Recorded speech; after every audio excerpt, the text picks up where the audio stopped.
Marketing funnel is a visualization of your client's journey divided into stages, from finding out about what you offer and about your brand to eventually purchasing your product or service. It is often referred to as a sales funnel, conversion funnel, purchase, product, customer journey funnel, but the general concept is pretty much the same here, breaking down your client's journey into steps and then tracking and improving how well the steps convert one into another. And since some people just naturally drop out at each stage, that visualization resembles a funnel, which is wide at the top and more narrow at the bottom. Of course, living in a dream reality, we would have a cylinder, so everyone who finds out about your business would end up paying you for something, and all of your prospects would become your customers, or even returning customers, referring their friends and promoting your brand by word of mouth. Unfortunately, that's not how things work for businesses. So the number of people traveling from discovery to action gets lower as they're moving down the funnel. And everyone who is involved in growth on an organization side, like marketers, salespeople, product managers, business owners, and many other roles, dedicate significant efforts to making that funnel wide and cylindrical. Their mission is to acquire and guide as many potential customers as possible towards making the desired action.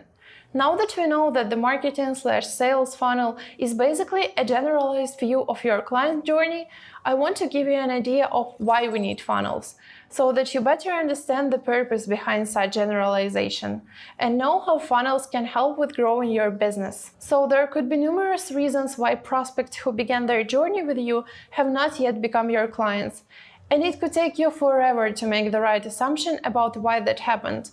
Yet breaking down the journey into steps increases your chances of taking the right guess.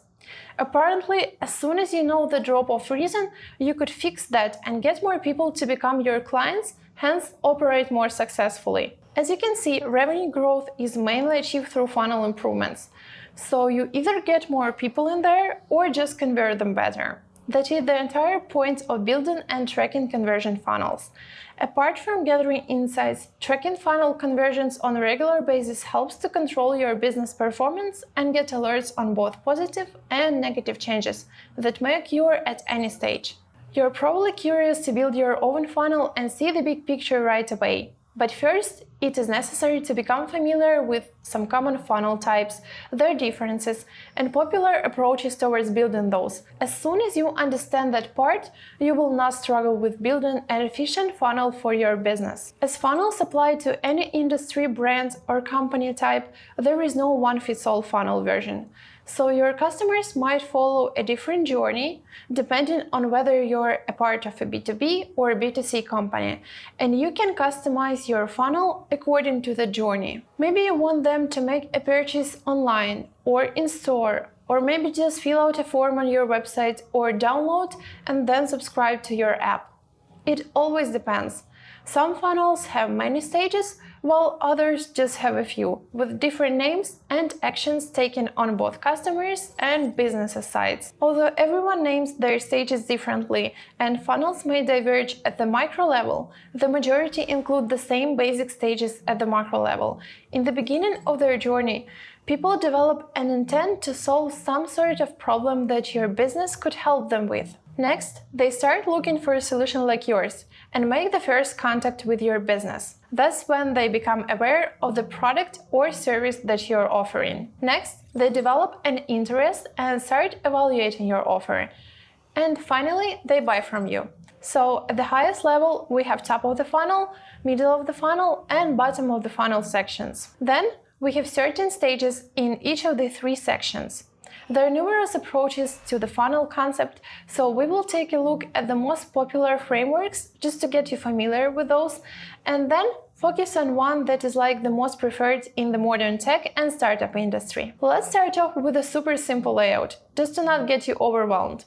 This one is called an AIDA, and it was first mentioned like over 100 years ago in America, which I find like super exciting as it's still pretty much relevant nowadays and made it through such global changes in history and overall consumer culture digitalization. We'll be using an online tennis equipment store as an example to showcase this concept. I will take you through the funnel stage by stage so that you have a full understanding of how it works. So the A here stands for awareness. At this stage, your potential customers have developed a need for something you offer, but they don't know that your product or brand exists just yet. So the very first task would be introducing our brand to that audience. Tennis balls and strings are replaced on a regular basis, so we could target pretty much everyone who's into tennis within our delivery area, not limiting ourselves to only those people who Google for such goods specifically. In our case, the first step, probably taken by a colder audience, would be visiting our website blog and then the homepage, or just the homepage straight away. That way, we accomplish our goal of getting them familiar with the brand. Next, the I stands for interest. So when players either need to purchase another can of tennis balls or look for a new racket specifically, we want them to learn more about the options and to really get them engaged with our website and products. So we set another 2 steps here, such as visiting the product page and browsing more than 3 pages, let's say. D is for desire. At that stage, your potential customers start leveraging their possible decision and are likely to compare your product or service with other brands and offers out there. They show some sort of intent to make a purchase, so the steps would be checking product reviews, delivery option, size guides, etc. And of course, adding certain items to a cart. Okay, that's it. Or not. Something is missing, right? The modern representation of an AIDA funnel is commonly extended with the L, which stands for loyalty. That would be definitely silly not to even strive for bringing that customer back, especially nowadays, when customer acquisition cost on the internet in such a competitive niche as e-commerce can be quite high, and one purchase is commonly just not enough for these businesses to function properly. For the loyalty stage, we will set our steps to refer a friend and make a recurring payment.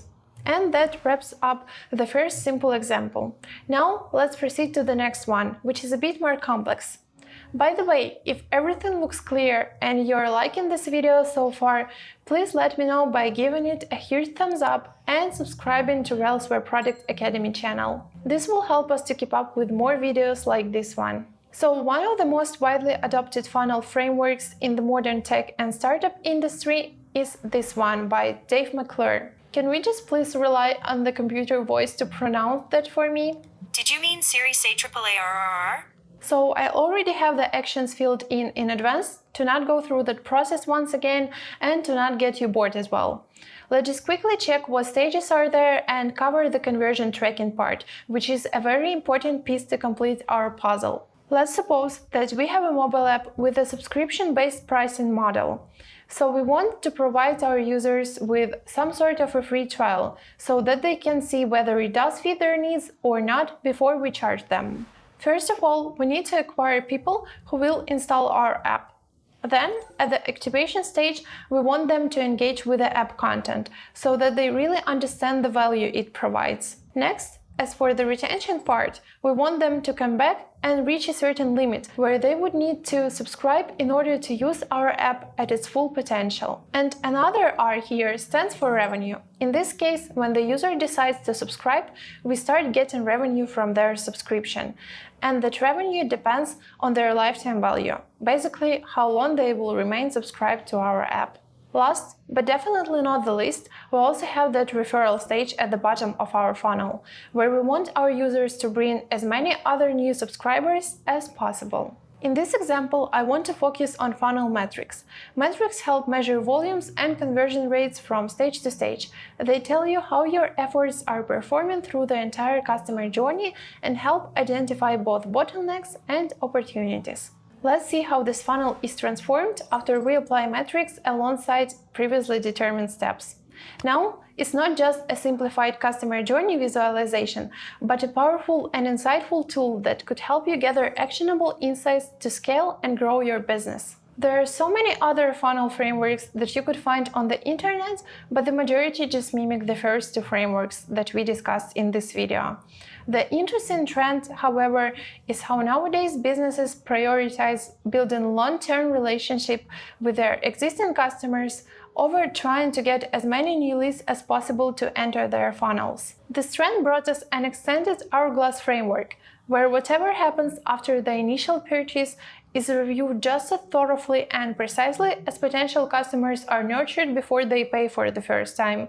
So it looks more like a jigger rather than the martini glass. Interesting, right? Yet the real game-changing approach that has been trending in recent years is treating your customer journey not as a funnel, but as a cycle or loop.